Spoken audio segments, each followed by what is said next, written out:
So wherever you guys want to begin, just kind of sharing your story. Okay, perfect. I wasn't planning on saying this, but I will preface that I am 5, almost 6 months pregnant.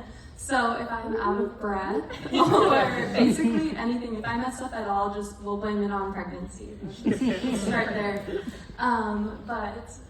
So from the beginning, Derek and I met when we were 19 years old, freshmen in college. And at that time in my life, I would have referred to myself as a Christian, but now looking back, I know that I was actually living under deception. I was living and believing this lie that the enemy will tell us and that the world encourages, that you can be religious but also live the way you want to or do things that make you happy. And in other words, for me, I believed that I could be a Christian but also have premarital sex, for example. When we met, I wasn't saved at that point. I was in college and I was deceived pretty heavily by what was going on in college. I fell to the college scene of going out partying and even, just being deceived in many ways, not knowing what the truth was. Therefore, in my relationship with Leah, I wasn't able to lead properly. If you don't have Christ in your life, you can't lead a relationship properly, and that's how we started. Yeah, so that lasted for about 3 years of our relationship until at one point Derek and I started to seek personal relationships with God. And as we were growing in our personal relationships with him, he began to convict us of some of the things that we were choosing to do. And at one point, he had convicted me pretty heavily of our choice to have sex outside of marriage. So that was hard. And it's kind of like that song that we sang during worship. I came to this point where I was just on my knees crying, and I realized I don't want this relationship if you're not in it. I surrender. And I was really afraid that for what that meant for me, it might not be the same for Derek, and that when I brought it to him, he was not gonna like that, and that ultimately it would be the end of our relationship. But I just kept reminding myself that if it is the end of our relationship, then that's God's best for me, and that's what I want ultimately. But to our surprise, when I went to Derek and told him how I was feeling, we were both feeling the same exact way. We had both felt this conviction, and so after that, we knew that some things needed to change. They didn't change immediately, unfortunately. I wish I could say they did, but it took some time. And soon after that conversation that we had, we went to a young adult small group where they were going through the book of Ephesians. And it wasn't the first night of the message or the series. They were in the middle in chapter 4. And I remember the pastor saying at the beginning of the night, "It's not an accident that you're here tonight. God has you exactly where he wants you."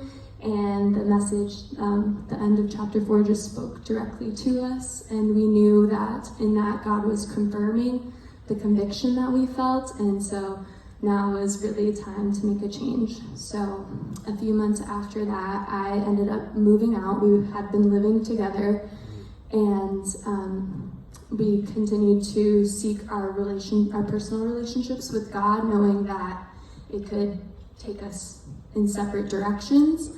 But it naturally created this relationship that was centered on God, and it changed the things that we enjoyed doing together. It changed the conversations that we had. It completely changed our relationship.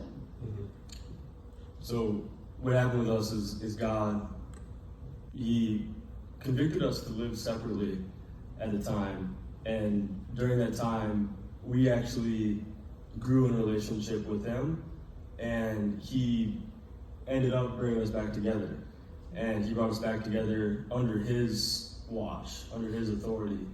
And at that point, we were equipped to go into a marriage. It took a few months, and it took a lot of conviction. I think it took a lot of showing up to small groups. It took a lot of commitment and decisions to move apart when you're living together, when you don't have a lot of finances, when you are really comfortable living together, when you've been dating for a long time, and the whole world is telling you that this is not a good idea to move apart. It takes a lot of trust in God, but what we've learned in our relationship is that every time that we trust God, He comes through big time.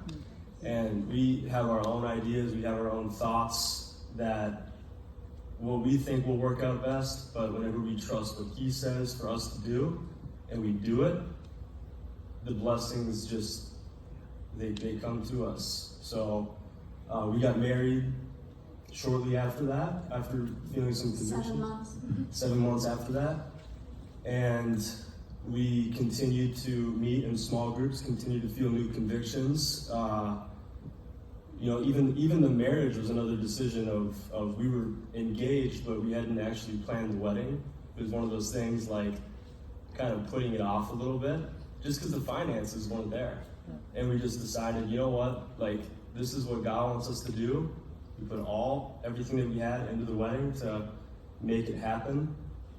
We got married, and right away God blessed us with a honeymoon, which was provided for completely by family and friends, which we didn't expect to have take place. And really ever since then, our relationship has just become, how much can we trust God? Shortly after getting married, we were convicted to move south. We lived in Minnesota, so we're from Minnesota. Minnesota, yeah. And we were convicted to move south, but it was another similar situation where we actually, we live in a small town, and everything seemed great. God wasn't even giving us a specific place to move in general, but He told us to move south. We procrastinated. I procrastinated. She actually wanted to go. I procrastinated because I was doing the math, and I'm like, this is better if we stay. But He kept convicting us. We stayed in prayer. I think that was a good thing that we did with that situation, is we didn't stop praying about it. It stayed in our hearts, the desire to come down here. And we made the move, and we made another decision of, okay, we're going to put everything that we have into this. God's telling us to do it. Come down here. No jobs lined up. Nobody, didn't know anybody down here, anything like that. And he blessed us abundantly again. A job that paid more than I've ever made. Leah was able to actually not work and stay home. Find out we're pregnant shortly after that. That's another one, because that was after we had a couple miscarriages early on, which was hard, and that was another trust you God still. But He's just continually blessed us, and now I just feel like He's got to say the blessings that He's given you. He's poured out blessings on us so abundantly, bringing us into community here. We meet Stephen and Emma super early on. Find an incredible church. I've never seen anything like this in Minnesota. I was like, this is unbelievable. We came down here first time, we're like, we heard you preach, Pastor Wayne. We're like, we are staying here. This is our spot right here. And so that was incredible. God recently, and just He's still working on us, still teaching us. He told us to pay off all of our debts and get debt free, and He provided for that. And it's just, our whole marriage and our whole relationship has been about how much can we trust God? What does His words? Now our whole marriage is based off of what does His word say? Here we're gonna just do it because we just know that it's gonna be the best result. Like we've just seen it too many times to not believe it at this point. So John, that was good, right? I want to ask you guys a couple questions. You kind of touched on one, but I wanted to ask this as well. So for anybody that might be here knowing that there's something they need to turn from in their life, they know there's something they need to trust God with, what's just a really practical first step? Like Leah, with what you're sharing, you're scared you're gonna lose him and the relationship. What would be your encouragement taking that first step? For me, again, it was just like knowing that God's thoughts are higher than our thoughts, God's ways are better than our ways. And so I could have this plan, and this plan that I think is great, it's perfect, but really like his best for our life is much better than what we could imagine. And that's just something that I had to repeat to myself all the time, and still do have to repeat to myself all the time. I think too, when you said at the end of that message of how if you give the devil a foothold, that's how he gets in. We were convicted, we were both saved, and we were still living together. We were engaged and we were living together. That was a huge foothold for the enemy, because you try living together, try to sleep in the same bed, and not fall into fornication, fall into adult or premarital sex, and it didn't work. Like, it didn't happen. We had to get that foothold away. We had to create that boundary of, I'm not even gonna allow the devil to have a chance in this situation. And I think that's a good practical step. If there's something that you're struggling with, take a step to separate yourself from the situation, whether it's, getting an accountability buddy, somebody who's gonna hold you up to, you get a tell when you fall off of the thing that you're struggling with, or whatever it is, but take that step. Yeah, that's great. And Derek, something for you that I love that you mentioned was how you were able to lead once you were saved and once you started really following Christ. Because Stephen and I get the pleasure of being in group with these guys, and Derek leads Leah and their baby on the way so well.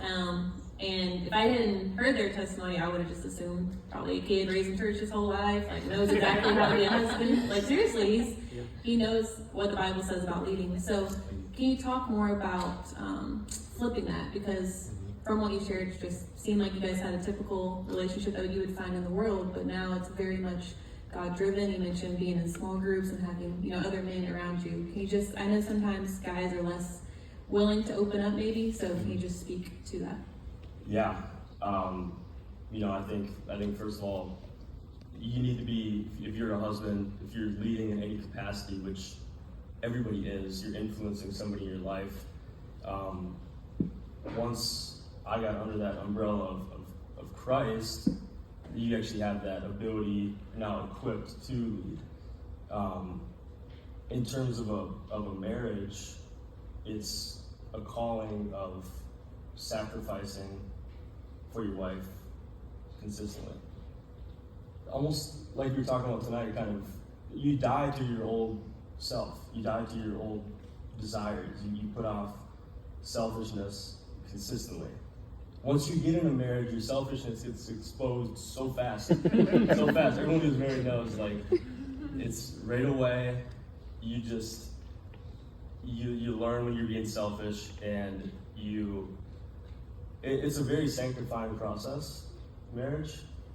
And as a leader, as the head of the house, the man, you need to be yielded to God. You need to be okay with being humbled consistently by God, so that you can lead your wife in an unselfish way. Yeah, thank you. Is there anything else y'all would like to share with everybody? If not, that's okay. I just don't want to take anything from you. Well, thank y'all so much. Let's give them another hand.